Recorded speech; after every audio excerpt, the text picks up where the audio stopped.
Hare Krishna Krishna Krishna Hare Hare Hare Ram Ram Ram Hare Hare Jaya Prabhupada Jaya Prabhupada Jaya Prabhupada Srila Prabhupada Jaya Gurudeva Jaya Gurudeva Jaya Gurudeva Jaya Gurudeva हरिनाम संकीर्तन नमो सबकी जय भक्ति वेदांत स्वामी श्री प्रबंध महाराज की जय निताई गौर प्रेमानंद हरि हरि बोल ओम नमो भगवते वासुदेवाय ओम नमो भगवते वासुदेवाय ओम नमो भगवते वासुदेवाय नारायण नमस्कृत्य नरं चैव नरोत्तमं देवीं सरस्वतीं व्यासं ततो जयामुदीरयेत् नष्टप्रायेषु भद्रेषु नित्यं भागवतसेवया Bhagwati उत्तमश्लोके भक्तिर्भवति नैष्ठिकी. Hare Krishna. Extend my obeisances unto your feet, those who are present here and those who are yet to join us. So by the mercy of Srila Prabhupada and blessings of the Vaishnavas and by your association, we are in a position to continue our Nityam Bhagavata Sevaya. Today we will be taking text 5 onwards, the appearance of Sukadeva Goswami. Atho bihaye amumam chalokam vimarsito he yataya purusat krishangri sevam abhimanyamana upavisat paryamrityam nadhyam. Atho vihaye yamamam chalokam vimarsito hetaya purustat krishnangri sevam abhimanyamana upavisat paryam amartya nadhyam. Atho vihaye mamamam chalokam vimarsito hetaya purustat krishnangri sevam abhimanyamana upavisat paryamrityam anadhya. What meaning? अथो इस तरह विहाय छोड़कर एवं यह अमुम तथा अगला च भी लोकम लोक विमर्शितो निर्णय होने पर भी वे सब हेवतया निम्नता के कारण पुरुषात इसके पूर्व कृष्ण अंग्रिही भगवान कृष्ण के चरण कमल की सेवाम दिव्य प्रेमा भक्ति अधिम अन्यमाना सर्वश्रेष्ठ उपलब्धि के विषय में सोचने वाला उपावेशाद दृढ़ता से बैठ गया. प्रायम उपवास के लिए अमर्त्य नाध्याम दिव्य नदी गंगा या यमुना के तट पर. Translation and purport by Divine Grace Bhaktivedanta Swami Srila Prabhupada.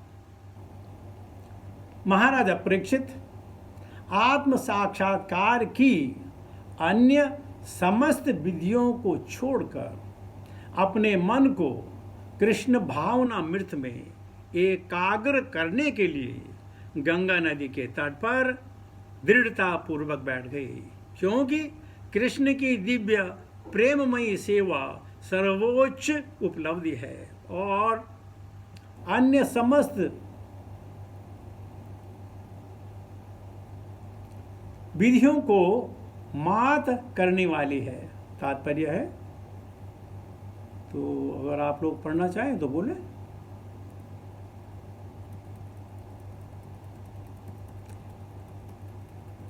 Anyone you want to share? Yeah.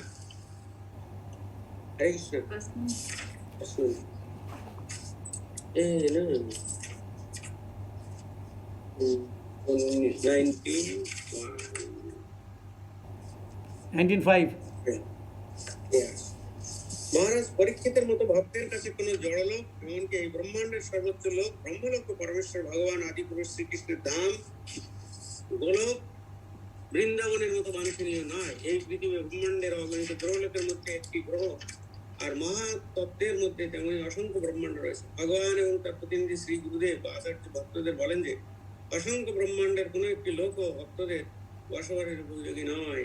ভক্তরা সর্বদাই তাদের প্রকৃত আলয় ভগবতের যেতে চান, তাতে তারা ভগবানের দাস রূপে, শাখা রূপে, পিতামাতা রূপে অথবা প্রেয়সী রূপে অসংখ্য বৈকুণ্ঠ লোকে অথবা শ্রীকৃষ্ণের স্থায়ী ধাম গোলক বৃন্দাবনে ভগবানের পার্শ্বদত্ত লাভ করতে পারেন। এই সমস্ত গ্রহলোকগুলি মহাত্তত্ত্বের অন্তর্গত কারণ সমুদ্রের পরপরে চিরাকাশ বা পরমে নিত্য বিরাজমান।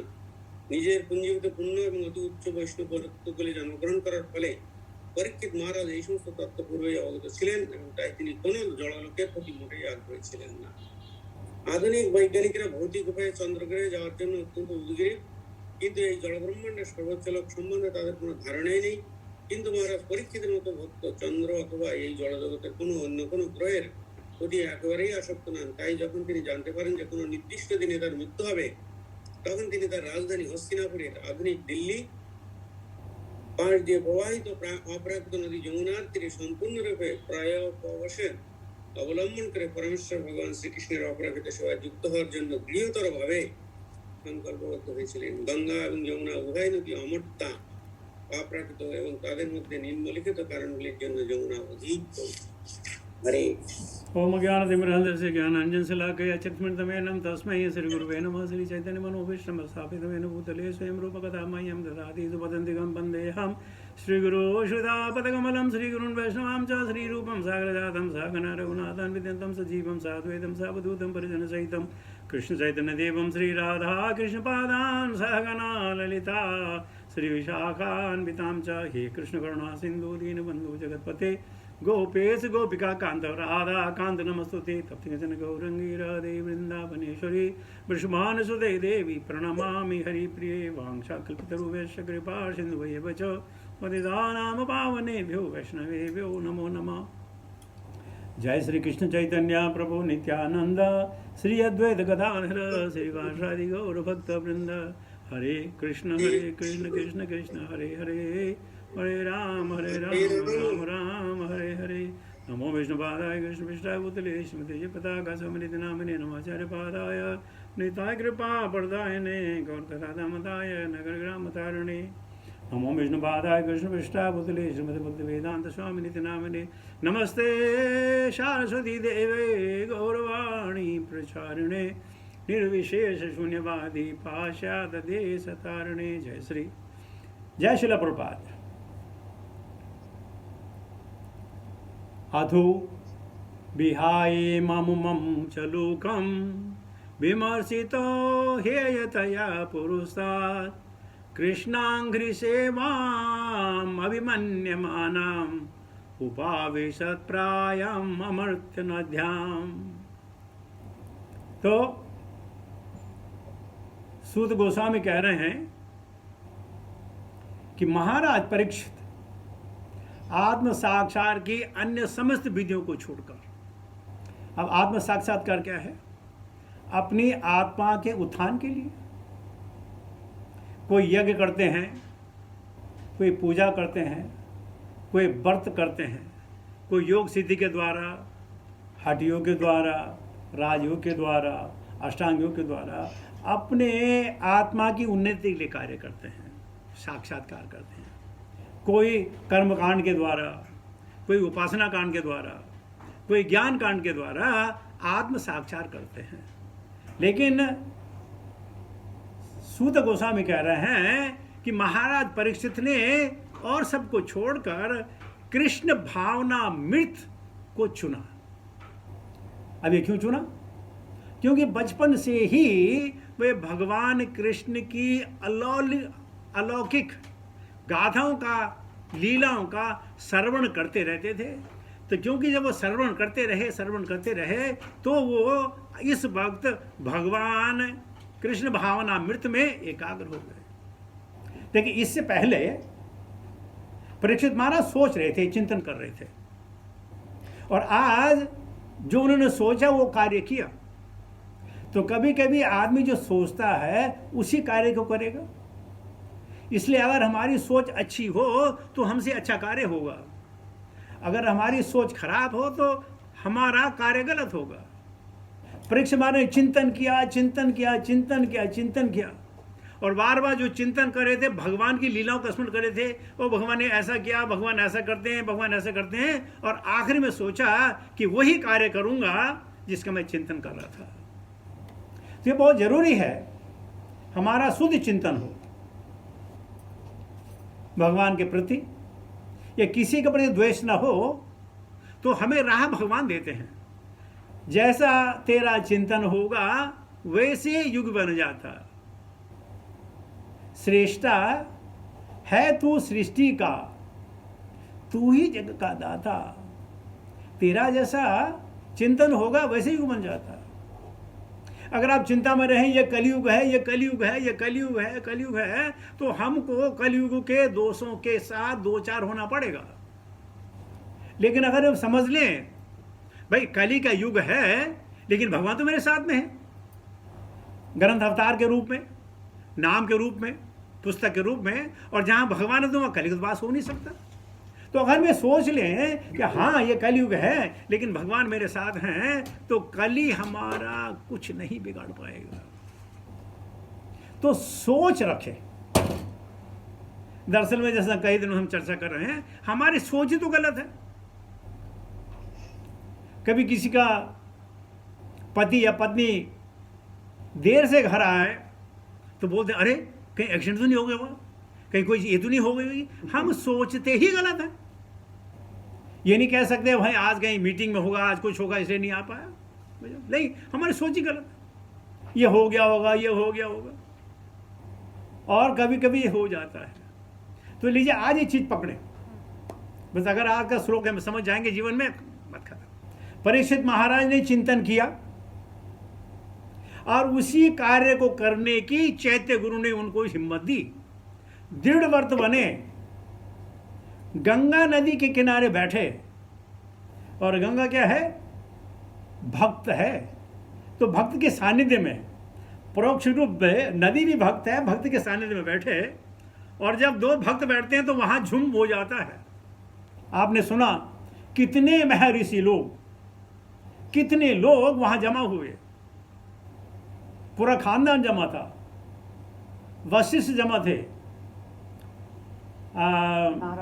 नहीं अरे उसका नाम शक्ति, महर्षि शक्ति उनके बच्चे थे, परशुराम थे, वेद व्यास थे, हैं, और परीक्षित सॉरी सुखदेव आए, पूरा खानदान, पूरी लिस्ट है, मैं नाम भूला उनका, इंद्र प्रमद अरिष्टि नेमि, सब लोग थे। तो जब दो भक्त इकट्ठे होते हैं और भक्तों का जमाड़ा बन जाता है। जैसे आप में से किसी ने सोचा होगा कि चलो जूम पे क्लास कर लेते हैं, ये सबने नहीं सोचा होगा, एक दोनों सोचा होगा, और आज आपने ग्रुप बना लिया, सब लोग इकट्ठे हो गए। क्यों? सोचने से। तो हमारी जैसी सोच होगी, हमारी वैसी प्रवृत्ति होगी, हमारे वैसे कार्य होंगे। तो सोच अगर सीधे रखें, मत बोले अरे कली का जमाना है, ये है वो, अरे कली का जमाना कोई फर्क नहीं पड़ता, जिसके साथ में भगवान है कली उसके क्या बिगाड़ लेगा। जागो राके साइया, मार सके ना कोई, बाल न बांका कर सके, चाहे जग बैरी होए। भगवान की मर्जी है, यही विधि राखे राम, से ही विधि रहेंगे। लेकिन सोच, हमारी सोच सुधरनी। अब मैं चांटिंग करने बैठा हूं तो भगवान का नाम मेरी रचना पे डांस करेंगे, मेरी रचना पे जो है ये अटखेलियां करेंगे, आइए मैं उनका ध्यान करूं।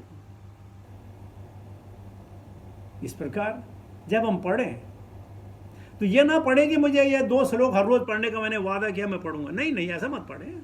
समझने के लिए पढ़ें, और यह समझ पड़े कि मैं भगवान कृष्ण के कितने नजदीक जा पा रहा हूं। क्योंकि कृष्ण भावना मृत सारी विधियों से अलग है।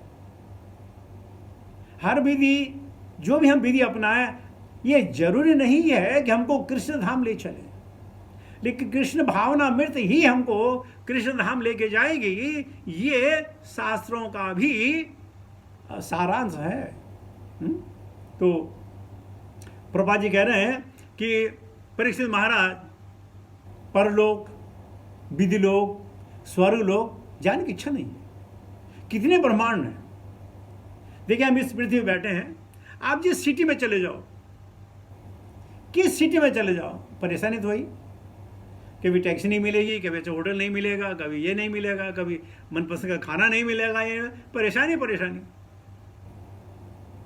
तो इसी प्रकार हम जहाँ भी हों भौतिक संसार में, चाहे चतुर्मुखी वर्मा के लोक में हो या करोड़ों मुखी वर्मा के लोग हों, वहाँ भी यही परेशानी है। जन्म, मृत्यु, जरा, व्याधि, और एक नई चीज है दोष। आप लोग इसमें कोई विश्वास नहीं करते होंगे, दोष भी लगता है। दोष के द्वारा आदमी परेशान भी होता है।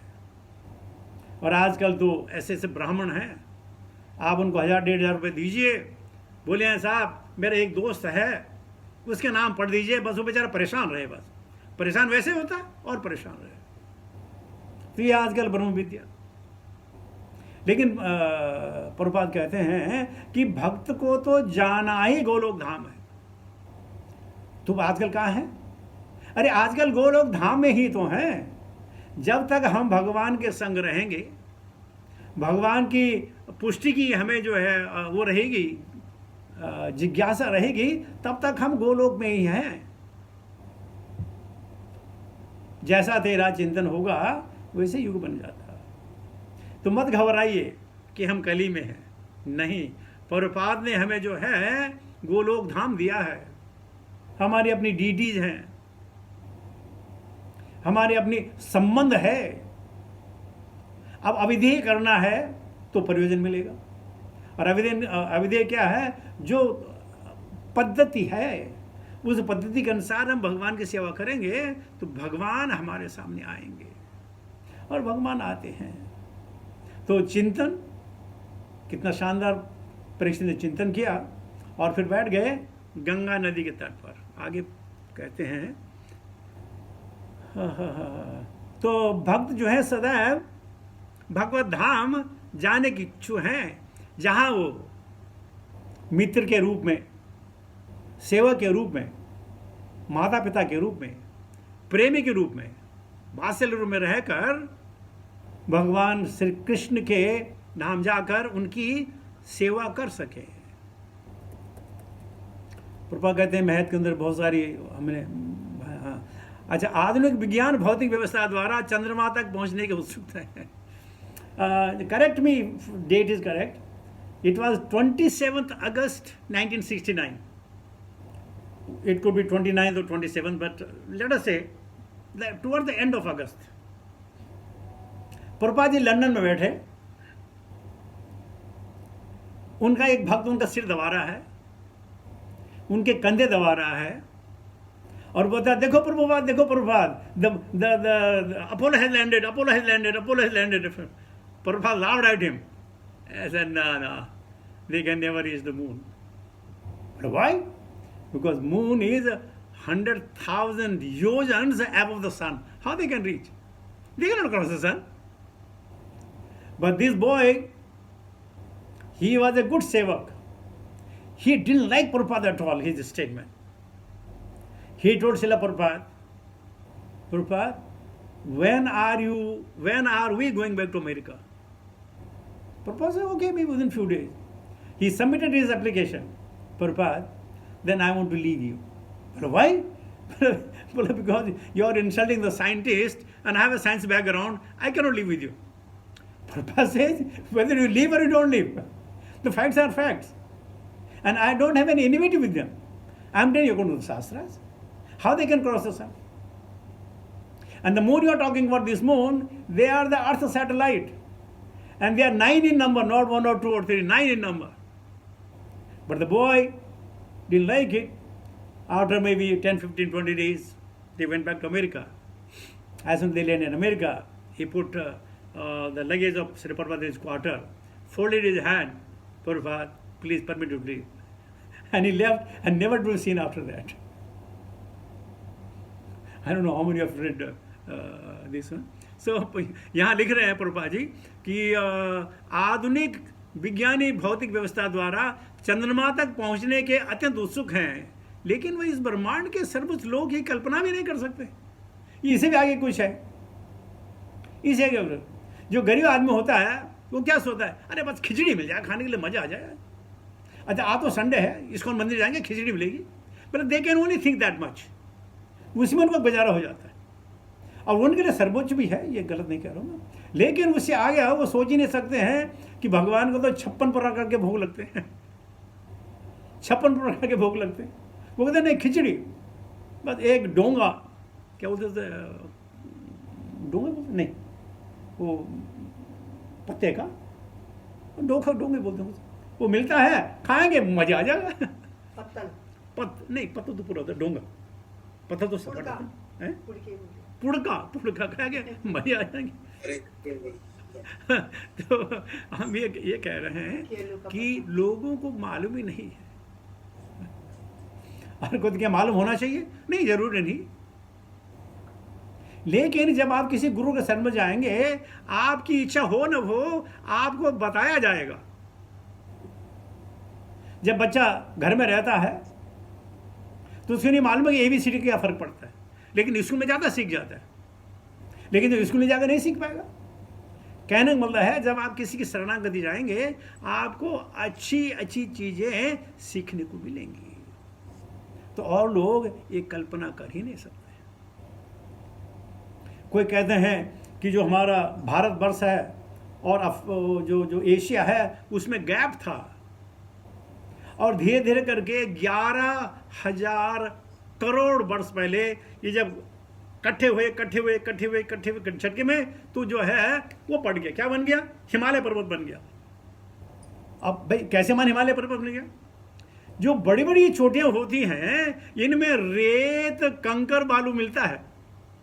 अब उस जो 29,000 के फीट पे जो पर्वत हो उसमें बालू रेत कहां से आ गया, भाई, क्योंकि वो पहले समुद्र था, और जब ये क्या बोलते हैं उसको, कॉन्टिनेंट आपस में जुड़े, तो जुड़ने के बाद जो प्रेशर से जो बना ऊपर उठे, त्रिकोण बना, उसमें बालू आ गई, रेत आ गई, पत्थर आ गए। अच्छा कौन से पत्थर, अगर बड़ी बड़ी चट्टान हो तो मान लेते हैं बिल्कुल ये चट्टान है, वहां गोल गोल पत्थर, और गोल पत्थर कहाँ मिलते हैं, नदियों में मिलते हैं, समुद्र में मिलते हैं, वो वहां कैसे पहुंच गए। तो हम कल्पना नहीं कर सकते ना, हमारा शरीर हमारा खाया भोजन कैसे डाइजेस्ट करता है हमको थोड़ी मालूम,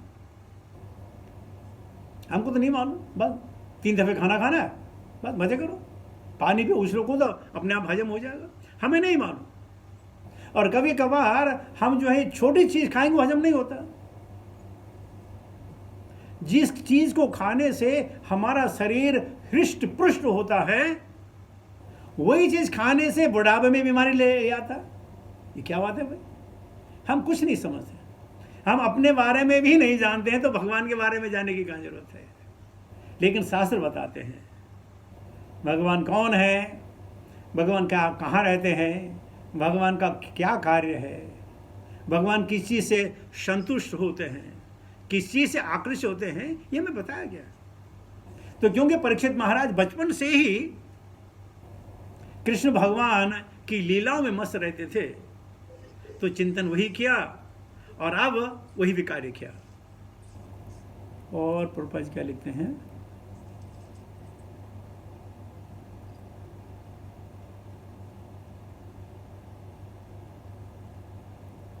जो यमुना नदी, आई थिंक अगले श्लोक में है, कहाँ है, कि जीव गोस्वामी कहते हैं क्योंकि यमुना नदी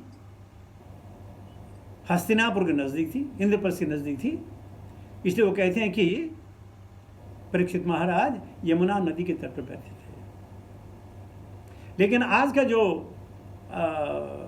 सुखताल है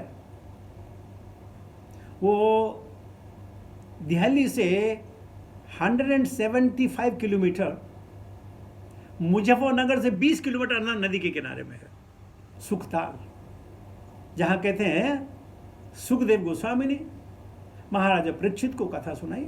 आज भी सुखताल है, हर रोज वहाँ हजारों दर्शनार्थी लोग जाते हैं।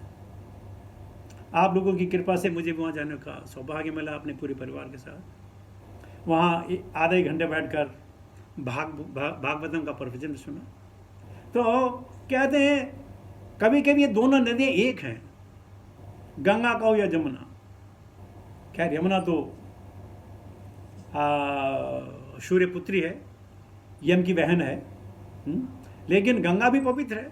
दोनों में फर्क क्या है कि गंगा भगवान के टो से निकली है और यमुना ने भगवान ने वो क्या क्रीड़ा की है यमुना में, अकेले में गोपियों के साथ, थिंग्स लाइक दैट। इसलिए वो कहते हैं कि यमुना ज़्यादा अप्रोप्रिएट है, क्योंकि जीव गोस्वामी यही कह रहा है। कुछ भी कह लो, दोनों नदियाँ पवित्र हैं, क्योंकि वहाँ जो श्लोक आया उसमें लिखा है नद्या, प्लुरल है, नद्या नहीं है, नद्या जो लास्ट वर्ड है श्लोक का। नदियाँ अपना रुख मोड़ती, हाँ, नद्याम तो नदी होना चाहिए था, लेकिन कभी कभी क्या कहते हैं कि नदियां अपना रुख भी मोड़ती हैं, कई साल लग जाते हैं, मोड़ते हैं। हो सकता 5000 साल तक नदी ने रुख मोड़ लिया हो, लेकिन दोनों सही है, गंगा भी सही है, यमुना भी सही है। तो इस प्रकार देखिए, चलिए मैं श्लोक 6 भी ले लेता हूँ। मैं श्लोक 6 किसका कितना बड़ा परपोर्ट है, चलो मैं ले लेता हूँ।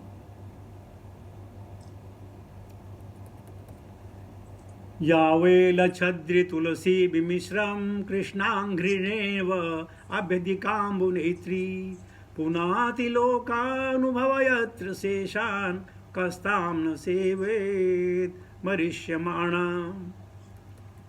यह नदी गंगा, जिसके किनारे राजा उपवास करने बैठे थे, अत्यंत शुभ जल धारण करती है, जिसमें भगवान के चरण कमलों की धूल तथा तुलसी दल मिश्रित रहते हैं। अतएव यह जल तीनों लोकों को भीतर बाहर से पवित्र बनाता है और शिवजी तथा अन्य देवता को भी पवित्र करता है। अतएव जिसकी मृत्यु निश्चित हो, उसे इस नदी की शरण ग्रहण करनी चाहिए। So anybody wants to read the purport? जीवन मिटला प्रभु।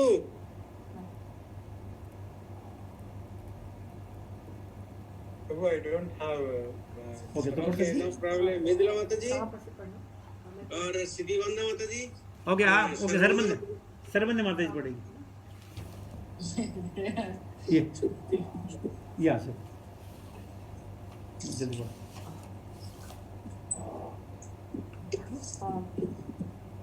महाराज परीक्षित 7 दिनों के भीतर अपनी मृत्यु की सूचना पाते ही तत्काल गृहस्थ जीवन से निवृत्त हो लिए और यमुना नदी के पवित्र तट पर चले गए। सामान्यतया यह कहा जाता है कि राजा ने गंगा नदी के किनारे शरण ली थी, लेकिन श्रील जीव गोस्वामी के अनुसार राजा ने यमुना तट पर शरण ली थी। भौगोलिक स्थिति की दृष्टि से श्रील जीव गोस्वामी का कथन अधिक सटीक प्रतीत होता है। महाराज परीक्षित अपनी राजधानी हस्तिनापुर में वास करते थे, जो वर्तमान दिल्ली के निकट स्थित है, और यमुना नदी इस नगर के पास से होकर बहती है। स्वाभाविक है कि राजा यमुना नदी के तट पर शरण ग्रहण करेंगे, क्योंकि यह नदी उनके महल के द्वार से होकर बह रही थी। और जहाँ तक पवित्रता की बात है, यमुना नदी गंगा नदी की अपेक्षा भगवान कृष्ण से अधिक प्रत्यक्ष रूप से संबंधित है। भगवान ने इस जगत में अपनी दिव्य लीलाओं के प्रारंभ से ही यमुना नदी को पवित्र बनाया। जब उनके पिता वसुदेव बालक कृष्ण को लेकर यमुना पार करके मथुरा से गोकुल ले जा रहे थे, तो भगवान इस नदी में गिर पड़े थे और भगवान के चरण कमलों की धूल का स्पर्श पाकर वह तुरंत ही पवित्र हो गई थी। यहाँ पर विशेष उल्लेख है कि महाराज परीक्षित ने उस विशेष नदी की शरण ग्रहण की जो सुंदर ढंग से बह रही थी और तुलसी दल से मिश्रित भगवान के चरण कमलों की धूली लिए जा रही थी। भगवान कृष्ण के चरण कमलों पर सदैव तुलसी दल चढ़े रहते हैं। अतएव ज्यों ही उनके चरण कमल गंगा तथा यमुना नदी के जल को स्पर्श करते हैं त्यों ही नदियाँ पवित्र हो जाती हैं। लेकिन भगवान ने गंगा की अपेक्षा यमुना का ही अधिक स्पर्श किया। बराह पुराण के अनुसार जैसा कि श्रील जीव गोस्वामी ने उद्धृत किया है, गंगा तथा यमुना नदियों के जल में कोई अंतर नहीं है, किंतु जब गंगा का जल 100 गुना पवित्र हो जाता है तो यमुना कहलाती है।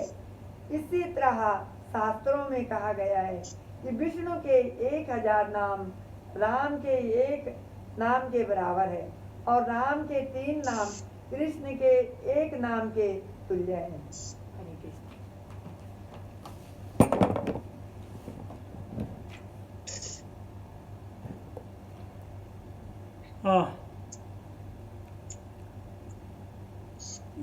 यदि गंगा किनारे राजा उपवास करने बैठे, भाई उपवास क्यों करेंगे? क्योंकि मालूम है कि शरीर का पोषण अन्न से, बुद्धि का पोषण ज्ञान से और आत्मा का पोषण भक्ति से। तो उन्होंने कहा अब शरीर की तो आवश्यकता नहीं है, खाने पीने की आवश्यकता है नहीं, शरीर से मैं विरक्त हो रहा हूं, शरीर तो त्यागना है, इसलिए उपवास करने बैठे और भगवत श्रवण के द्वारा अपनी आत्मा को पुष्ट किया, आत्म साक्षात्कार किया। जैसे मैंने पहले कहा कि ये नदियां भी भक्त हैं,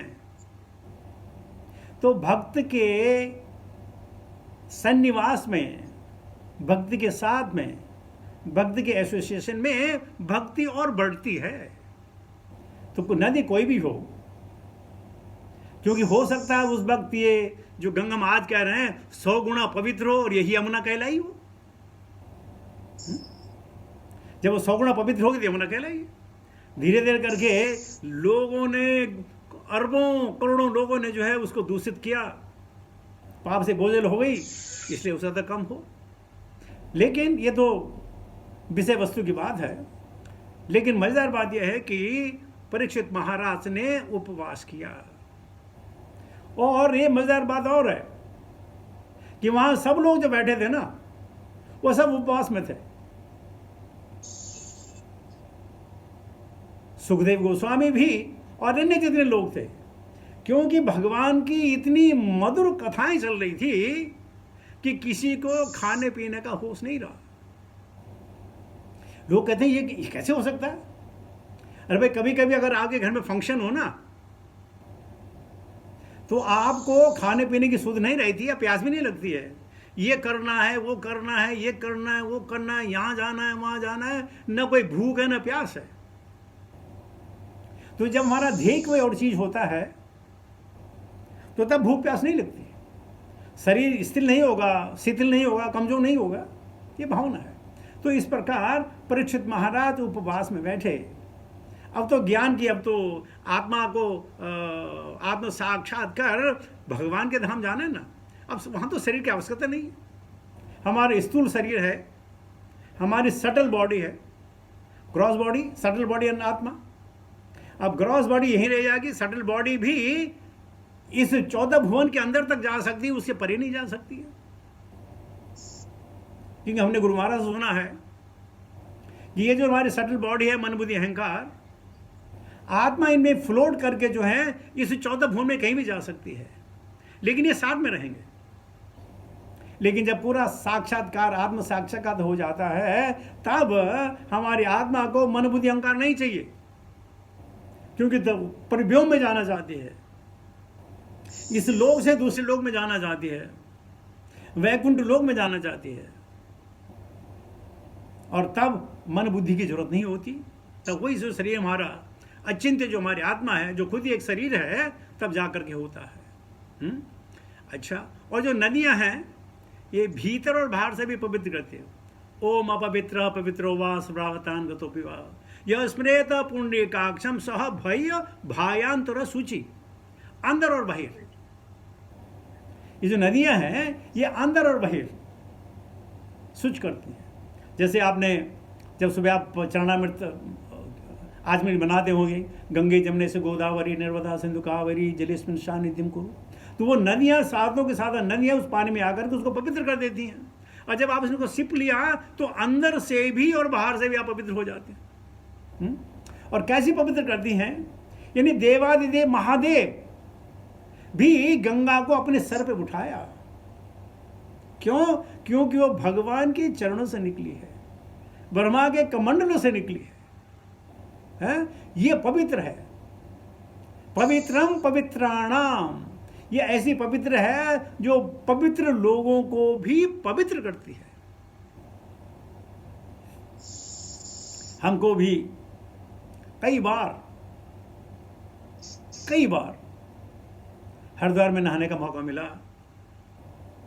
2 बार इलाहाबाद में नहाने का मौका मिला। अच्छे धो से नहाए धोए, बाहर आए, बस सब कुछ भूल भाल करके वही भौतिक बात कि टैक्सी मिलेगी नहीं मिलेगी, होटल मिलेगा कि नहीं मिलेगा, ये करेंगे वो करेंगे। अरे यार पानी का डब्बा तुम लाए नहीं चलो हम खरीद करो पानी का डब्बा, पानी लेके चलो, सब वही व्यवस्था। क्यों? आत्मा शुद्ध नहीं हुई ना, हमने पानी में डुबकी जरूर मारी।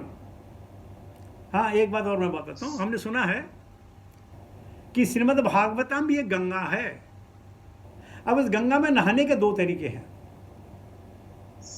एक तो तुम अपने शरीर को गंगा में डुबो दो, या उंजली में पानी लेकर गंगा को अपने ऊपर समेट लो, अपने अंदर समेट लो, या तो गंगा में डुबकी मारो। अच्छा, और मायापुर में भी हमें गंगा जी स्नान करने का मौका मिला, वहां भी अपने को कीचड़ लगाने का मौका मिला मायापुर में। तो कहना से है कि गंगा में या तो खुद डूब जाओ या गंगा को उंगली में उठा करके पी डालो। ठीक इसी प्रकार है श्रीमद् भागवता, या तो भागवता में डुबकी मार दो या भागवता में 1-2 श्लोक उठा करके उसको पी जाओ, उसको रट जाओ, एक ही बात है। तब तुमको 14,000 श्लोक रटने की जरूरत नहीं है, जाने की जरूरत नहीं है, एक ही श्लोक बहुत है। तो